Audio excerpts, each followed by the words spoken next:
Hello, welcome to this next Flip Fiction video. My name's Andy and today we're looking at the passage for Easter Sunday this year, 2020.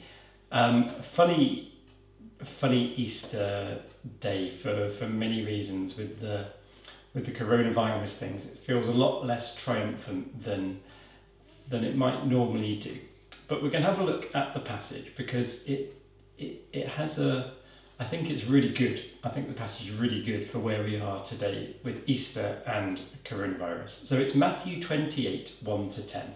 If you've got the sheet, that would be helpful because you've got you can see the same words that I'm referring to, and also I've included a bit from Good Friday, so Matthew 27 and Psalm 114 as well, because I think they're both, if we take those all together, we get a really interesting picture.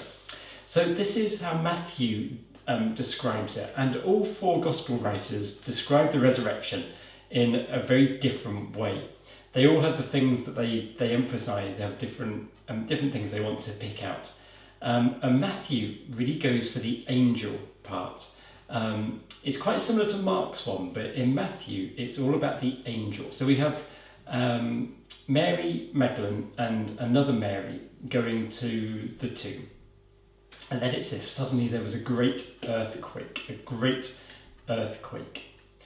Now, earthquakes are a sign of the end of the world. Earthquakes are a sign that a new thing is happening. And we see that again and again in Scripture. So if you have a look at Psalm 114, which is a psalm talking about the Exodus. It's always about the Exodus.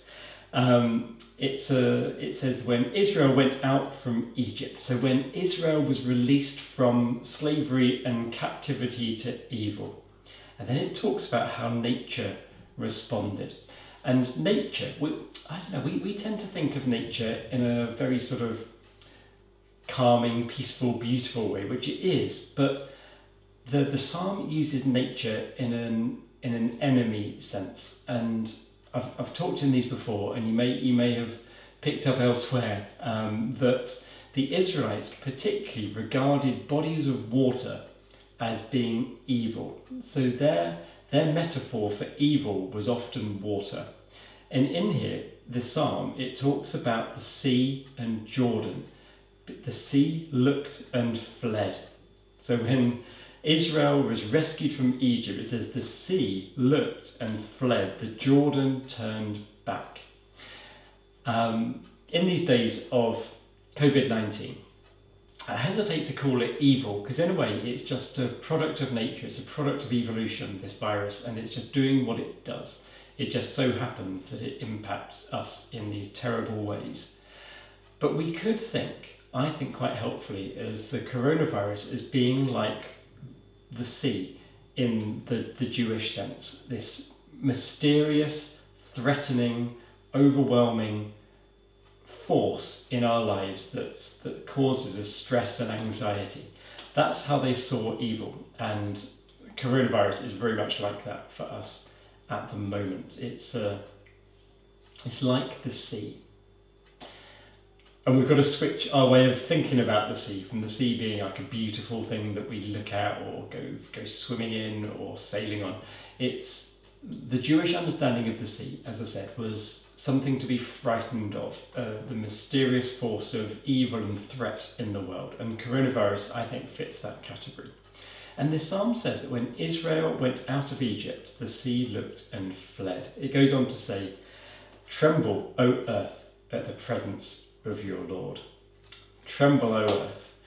This is saying that when God frees his people, evil trembles and flees. Now, this psalm was written a long time after the Exodus, and it's looking backwards to the Exodus, but it's also looking forward to the new Exodus, the new time when God will save his people once and for all and reset the world and make everything good. No sickness or disease or death.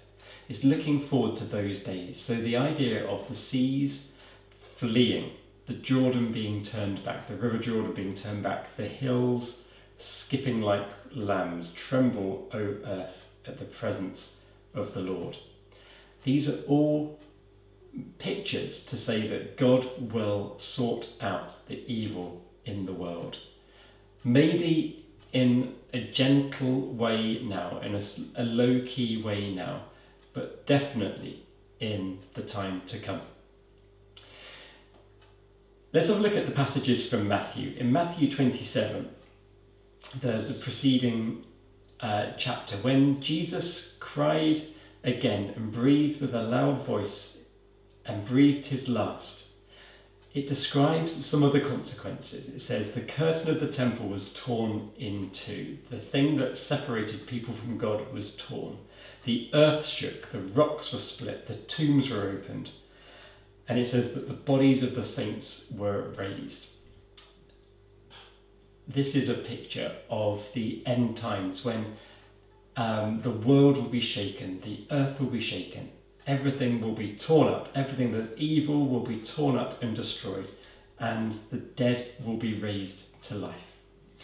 Now, in Matthew 28, our passage for today, there was this earthquake. They went to the tomb and they saw and felt another earthquake, and this time it was an angel who appeared to them very, very much like the angel appeared in chapter 1 when the angel announced Jesus' birth to Joseph. There are so many parallels between the two. Have a look if you have a time. So the angel appears and says to the people, as he always does, do not be afraid. Do not be afraid. He's announcing the dawning of a new era. The earthquakes have symbolised that something new has happened.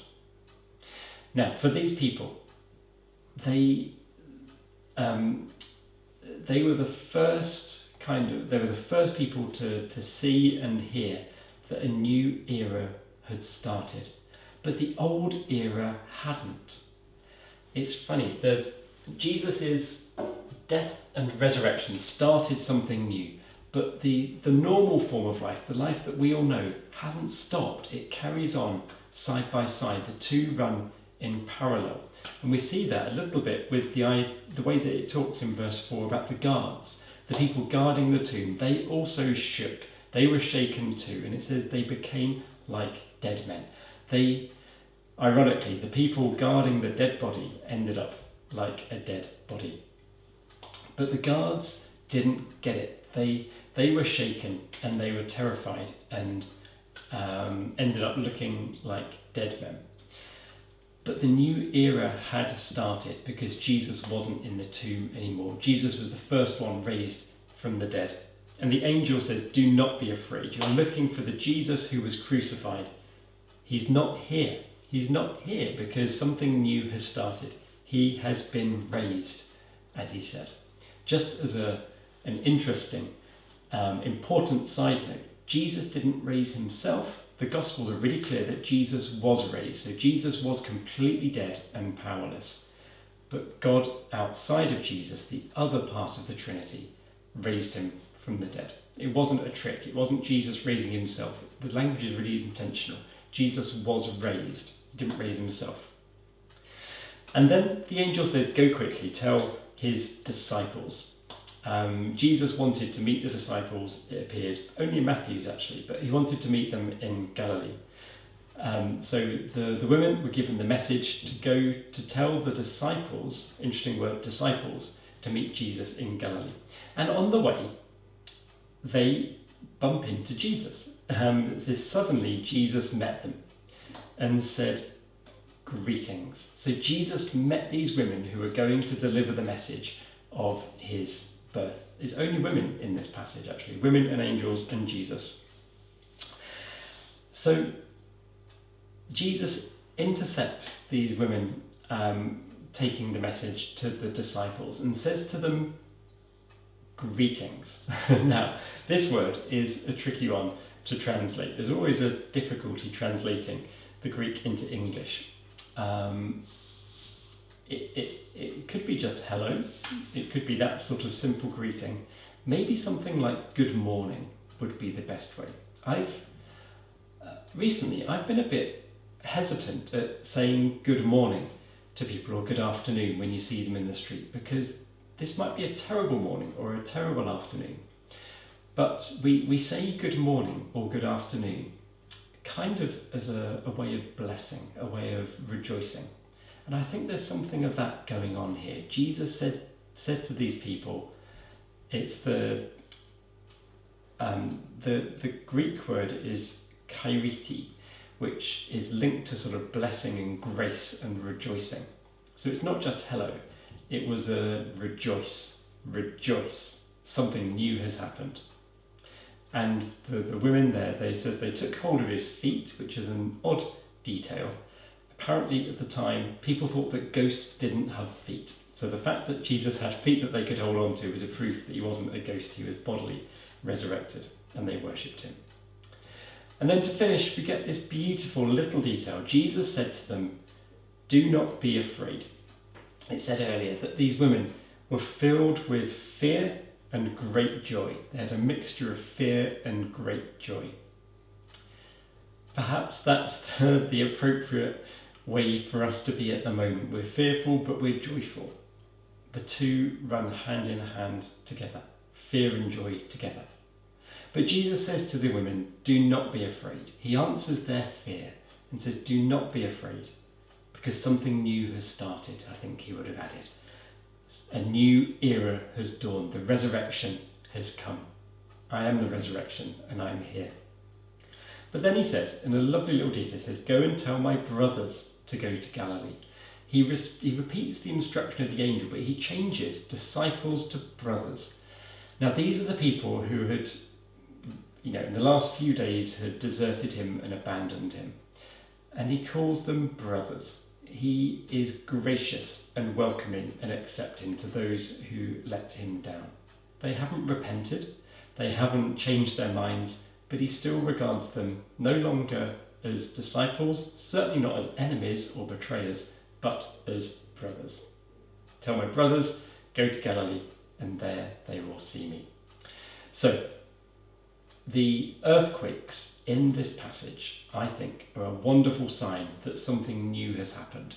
The old earth has been cracked and broken, and new life is pouring out through it. Today, we're in a different place. We're not quite there yet. The two worlds are running alongside. The kingdom of God and this kingdom are running in parallel. But let us never forget that alongside the fear of this world, the great joy, the love, the acceptance, the brother and sisterhood of Jesus is there too, parallel, running alongside, because Christ is risen. So I wonder what you make of this passage. It's a wonderful one, full of interesting little bits that we can hang on to with hope for these days. So do not be afraid.